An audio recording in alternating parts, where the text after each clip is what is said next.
Hello बच्चों, स्वागत है आपका मेरे यूट्यूब चैनल पे। आज हम शिक्षा निदेशालय द्वारा की क्लास 7 की विषय विज्ञान की वर्कशीट नंबर 2 डिस्कस करेंगे। डेट है बच्चों इस वर्कशीट की 9 अप्रैल 2021। यहाँ पर आप अपना नाम लिखेंगे, यहाँ पर आप अपने कक्षा अध्यापक का नाम लिखेंगे। वर्कशीट को स्टार्ट करने से पहले आप सब बच्चे प्लीज़ मेरे चैनल ऋषभ कंप्यूटर क्लासेस को जरूर सब्सक्राइब कर दे। तो स्टार्ट करते हैं आज की वर्कशीट। आज की वर्कशीट में हम पढ़ेंगे प्रकाश संश्लेषण के बारे में। ठीक है, तो क्या होता है हम देखते हैं इसमें। फर्स्ट टॉपिक हमारे इस वर्कशीट का सब पोषण। तो सब पोषण में लास्ट वर्कशीट में पढ़ा था पोषण की वह विधि जिसमें जीव अपना भोजन स्वयं तैयार करता है उसे सब पोषण कहते हैं। तो उस पोषण की दो विधि थी, सब पोषण और विषम पोषण। ठीक है, तो सब पोषण में क्या होता है, जब जीव जो है अपना भोजन खुद तैयार करता है तो उसको बोलते हैं सब पोषण। उदाहरण के लिए हरे पादप यानी कि पौधे सब पोषण करते हैं। जो हरे पौधे होते हैं वो अपना भोजन खुद बनाते हैं, इसलिए उनको क्या कहते हैं, उनकी विधि को सब पोषण विधि कहते हैं। परंतु वे ऐसा किस प्रकार करते हैं वो आज हम पढ़ेंगे। तो देखते हैं किस प्रकार करते हैं। तो जो पौधों में पत्तियां होती हैं, पत्तियां पादप की खाद्य फैक्ट्रियां होती हैं। पादपों में खाद्य का निर्माण पत्तियों में होता है। तो फूड फैक्ट्रियां मतलब वो खाद्य फैक्ट्रिया क्या होती है जिसमें काफ़ी सारा सामान बनता है। तो जो पौधे हैं, पौधों के लिए फैक्ट्रियाँ क्या हैं, पत्तियाँ हैं, क्योंकि वो पौधों के लिए भोजन तैयार करती हैं। ठीक है, खाद्य का निर्माण करती हैं। पत्तियों में एक हरा वर्णक होता है जिसे क्लोरोफिल कहते हैं। आपने देखोगे जो पत्तियाँ होती हैं वो क्या होती है, ग्रीन कलर की होती है, हरे कलर की होती हैं। उस हरे हरे कलर को हम क्या बोलते हैं बच्चों, क्लोरोफिल बोलते हैं। ठीक है, तो उसको बोलते हैं क्लोरोफिल। ये क्या करते हैं, यह सूर्य के प्रकाश की ऊर्जा का संग्रहण करने में पत्ती की सहायता करता है। ये क्या करता है, जो सूर्य का प्रकाश होता है उसको लेने में और उसको इकट्ठा करने में मदद करता है पत्तियों की। वह प्रक्रिया जिसके द्वारा हरे पादप क्लोरोफिल की सहायता से सूर्य के प्रकाश की उपस्थिति में कार्बन डाइऑक्साइड और जल से भोजन तैयार करते हैं, उसे हम क्या कहते हैं, उसे प्रकाश संश्लेषण कहते हैं।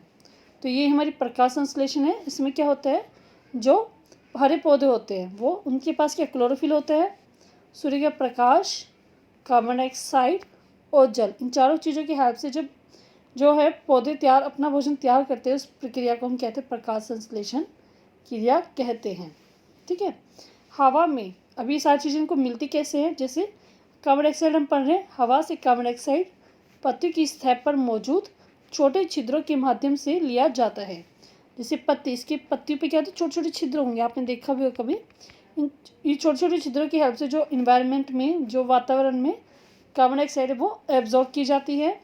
इन छिद्रों को हम स्ट्रोमेटा कहा जाता है। तो ये जो छोटे छोटे छिद्र होते हैं इनको हम क्या बोलते हैं बच्चों, स्ट्रोमेटा कहते हैं, या फिर रंध्री द्वार भी कहते हैं। ठीक है, तो ये हमारा छोटे छोटे छिद्र जो हैं रंध्री द्वार है, और ये इसके साथ में जो है द्वार कोशिकाएं भी हैं जो इसको चारों तरफ से घेर कर रखती है।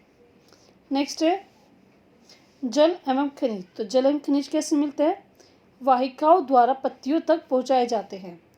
तो पहले मैं आपको डायग्राम दिखा देती हूँ इसका। ये डायग्राम है, इसमें क्या है, देखो ये फ्लावर है, पौधा है, मतलब इसकी क्या पत्ती है, ये पत्ती आपको दिखाई दे रही है। इसमें क्या पत्ती में क्या क्लोरोफिल है। क्लोरोफिल क्या करता है, जो सूर्य की ऊर्जा उसको एब्जॉर्ब करता है, मतलब और इन्वायरमेंट से कार्बन डाइऑक्साइड लेता है। ठीक है, और जो जल और खनिज है वो उसको कहाँ से मिलते हैं, जड़ों से मिलते हैं। तो जड़ों की हेल्प से जो जल और खनिज है वो पत्तियों में और पौधों के अलग अलग भागों में पहुंचाया जाता है। और जब ये सारा प्रोसेस हो जाता है तो ऑक्सीजन को है इन्वायरमेंट में छोड़ दिया जाता है। तो इसी को हम पढ़ रहे हैं, जल एवं खनिज वाहिकाओं द्वारा पत्तियों तक पहुँचाए जाते हैं। मतलब वाहिकाओं द्वारा, छोटी छोटी नली होती है उसके द्वारा पत्तियों तक पहुँचाए जाते हैं, जो नली के समान पादप में फैली रहती है। वाहिकाएँ क्या होती है, जो नली होती है उसके समान जो है पूरे पौधों में फैली रहती है। पत्तियों द्वारा सौर ऊर्जा संग्रहित की जाती है, और जो पत्ती होती है वो क्या करती है, सूर्य की ऊर्जा लेती है और तथा पादप में खाद्य रूप में संचित हो जाती हैं। और जो वो सौर ऊर्जा लेती है वो क्या होती है, पूरे की पूरी पौधों में भोजन के रूप में एकत्रित हो जाती हैं। अतः सूर्य सभी जीवित जीवों के लिए ऊर्जा का अंतिम स्रोत है। तो इसीलिए हम कहते हैं कि जो सूर्य है उसी के कारण सभी को ऊर्जा मिलती है, क्योंकि सूर्य की ऊर्जा से पौधे अपना भोजन तैयार करते हैं, जो पौधे तैयार करते हैं उसको हम खाते हैं। तो इसी प्रकार के सभी जीव जंतु को एनर्जी मिल पाती, ऊर्जा मिल पाती है। क्वेश्चन कहते हैं इसके प्रकाश संश्लेषण किसे कहते हैं। तो प्रकाश संश्लेषण में पढ़ा इस वर्कशीट में, तो आप लिखेंगे इसमें यहाँ से लेकर यहाँ तक लिख लेंगे, ठीक है। तो क्वेश्चन नंबर 1 में आप यहाँ से लेकर यहाँ तक पूरा लिख लेंगे। नेक्स्ट है रंध्र से आप क्या समझते हैं। तो रंध्र से आप क्या समझते हैं, यहाँ पे लिखेंगे पत्तियों की सतह पर मौजूद छोटे छिद्रों के माध्यम से, यहाँ से लिखेंगे स्टार्टिंग यहाँ से, हवा में से कार्बन डाइऑक्साइड पत्तियों की सतह पर मौजूद छोटे छिद्रों के माध्यम से लिया जाता है। इन छिद्रों को हम रंध्र कहते हैं। स्टोमेटा लिख के आप क्या लिखेंगे यहाँ पे, रंध्र, ठीक है। जो क्वेश्चन में लिखा है रंध्र कहा जाता है, ठीक है। तो आपका क्वेश्चन नंबर 2 का आंसर हो जाएगा। नेक्स्ट है सूर्य ऊर्जा का चरम स्रोत कैसे स्पष्ट कीजिए। तो ये आप लिखेंगे यहाँ से लेकर यहाँ तक,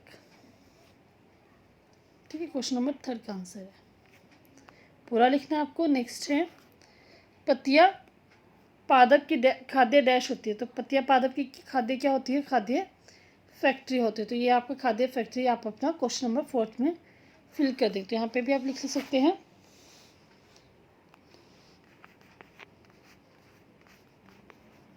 फैक्ट्रिया, ठीक है, खाद्य फैक्ट्रिया होती है, ये आप इसमें फिल कर दें, ठीक है। चलो तो चारों के चारों क्वेश्चन कंप्लीट हो गए हैं। आपको वर्कशीट अगर अच्छी लगी तो आप मेरे चैनल ऋषभ कंप्यूटर क्लासेस को सब्सक्राइब कर दें। वीडियो लाइक शेयर और सब्सक्राइब करना ना भूलें बच्चों। Thank you, have a nice day बच्चों।